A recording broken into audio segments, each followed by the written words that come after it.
For an army to fight effectively, it must train realistically. For more than 2 decades, the United States Army has learned the hard rules of combat in unique war games at the National Training Center, where modern soldiers train to fight.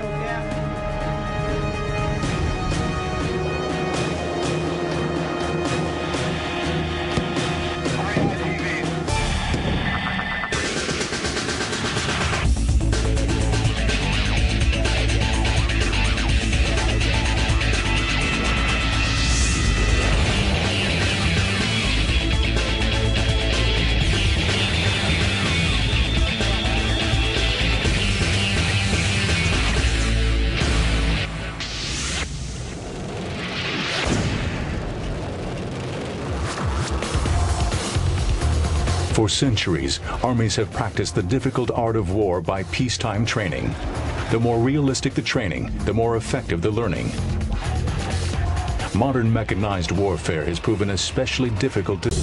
Like a gun, laser beams travel in a straight line and hit with pinpoint accuracy.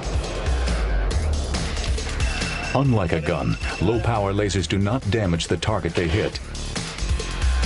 Developments in laser technology led to training systems such as MILES, the Multiple Integrated Laser Engagement System. MILES consists of 2 elements, a laser. Like the M16 here has a laser when it's fired and sends out a beam. And when the beam hits any one of these little black sensors here. Previous methods of war games were similar to children's games of cowboys and Indians, with soldiers arguing which side had triumphed. Realism is enhanced by coding the laser signal. Each type of weapon, from the infantryman's M16 rifle to the massive 105mm gun on an Abrams tank, has its own special laser code. This prevents an M16 rifle from destroying an enemy tank during a war game, an outcome that realistically is impossible. Each transmitter puts out its own frequency, and then each MILES system has a brain box which has a list of what frequencies can kill it and which frequencies can near miss it. And so if an M16 shoots at a T-72, it will near miss it. It'll blink once or twice, it won't die, but the computer knows it's an M16 shooting at it and not another tank. M16 will kill another infantry person. Just like the buzzer that goes off when an infantryman is hit. On tanks and other armored vehicles, a flashing yellow beacon light signals that the tank has been destroyed. The MILES computer in the tank. A better way to do it, it is an excellent training aid. In the late 1970s, while recovering from the Vietnam conflict, the U.S. Army's focus shifted back to its main mission of defending Europe from the massive forces of the Warsaw Pact. Taking a cue from the Navy's Top Gun program, the Army planned a realistic training area to teach soldiers to fight outnumbered and win. As we evolved as an Army into what we knew we had to be, which is a smaller, leaner, better trained, equipped force, able to do a lot more different things. People also took the lessons of history, if you will, and realized that in all of, or most of our first battles, we have not been as well trained as we would like to have been. And a lot of our first battles in past wars and conflicts have been very bloody and very, very devastating to us as a force. So rather than going into our first battle and learning the hard lessons there, to develop a place where we had absolute freedom of maneuver, that we had unrestricted airspace up to a high level, where we had the ability to shoot live fire, and where we had the ability to have a dedicated opposing force trained in the doctrine and tactics of a variety of potential enemies. The desire for more realistic exercises was fused with the new laser training technology to form the National Training Center at Fort Irwin. Fort Irwin is located in southeastern California in the Mojave Desert, south of Death Valley. It's a harsh environment, nearly barren but for a few coyotes and scorpions. Fort Irwin has provided the setting for the Army's most realistic force-on-force training since the early 1980s. At the heart of NTC is the Operations Center, nicknamed the Star Wars Building. The operations center is linked to the battlefield via satellite, enabling the exercise to be monitored and studied.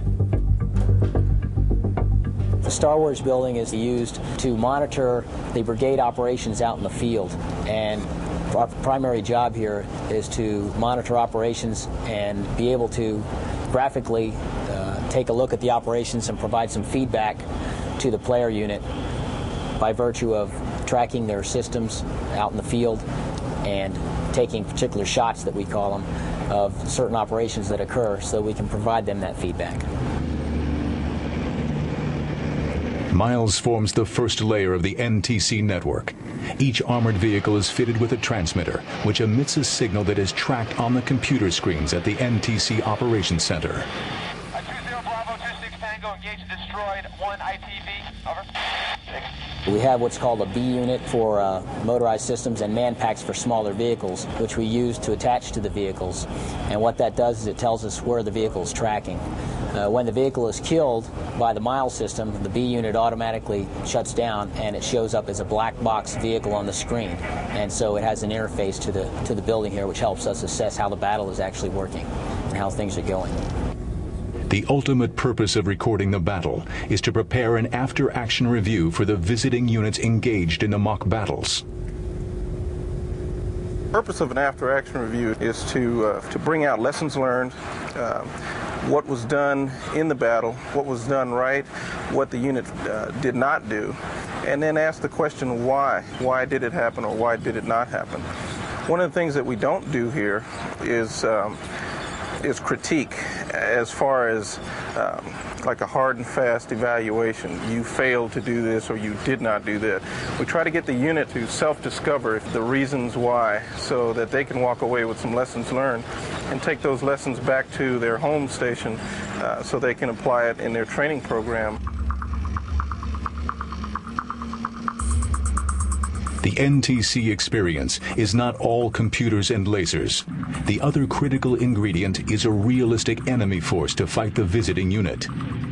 Here at NTC, the enemy force is called the OPFOR, short for Opposing Forces. Soldiers of OPFOR attend an academy where they learn the structure and organization of a fictitious Coronan army. Key terrain will be... The Coronan Army employs equipment and tactics that American forces are likely to encounter in the near to mid-range future. Warhawk, which is the OPFOR wash. The equipment and tactics of the OPFOR have changed over the years to match potential threats to American interests. Presently, students at the OPFOR Academy receive extensive training in various modes of combat.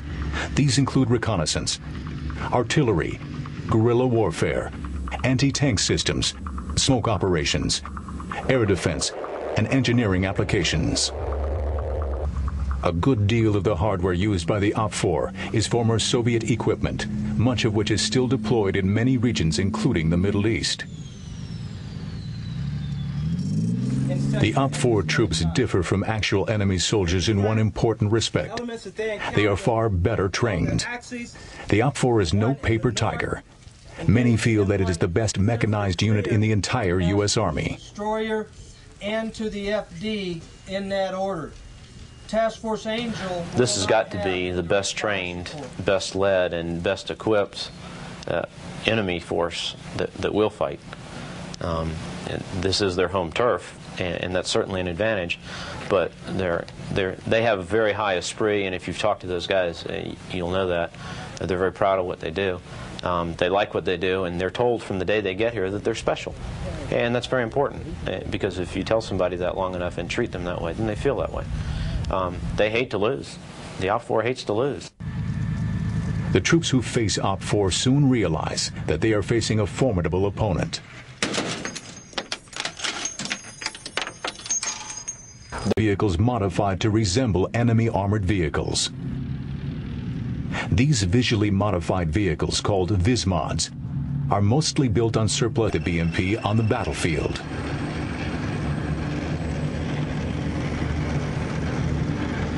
The BRDM-2 is a common foreign reconnaissance and anti-tank vehicle. The OPFOR fields captured BRDM-2s alongside Vismods based on altered Humvees.